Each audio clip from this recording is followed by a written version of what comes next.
سؤال كان نفسي اساله المره اللي فاتت وما لحقتش الحقيقه، بيبلغوني ان وقت الفقره خلص، بس لازم اساله فجاوب الوقت عليا دايما معاكي بسرعه. بيخلص بسرعه. الوقت بيجري. ايه العلاقه بين جريمه المخدرات وجريمه غسيل الاموال؟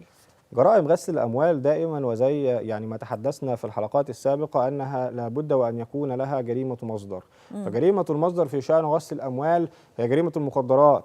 فالشخص اللي بيتاجر في المخدرات، الأموال اللي بتتأتى من هذه الجريمة واللي بتحصل عليها أو متحصلات الجرائم أو جريمة التعاملات في المواد المخدرة هي من الأموال القذرة، فلا بد وأن يقوم بتدويرها لتصبح أو ليضفي عليها المشروعية أو يدخلها في بعض القنوات المالية المشروعة كي يستطيع أن يتصرف بها أو أنها تكون أموالا مشروعة. فبالطبع ومش بس جريمة المخدرات، بالمناسبة أي جريمة، أي جنحة أو جريمة تشكل جريمة مصدر أو يتأتى منها متحصلات في هذه المسألة من الممكن أن تدخل في إطار جرائم أخرى زي غسل الأموال.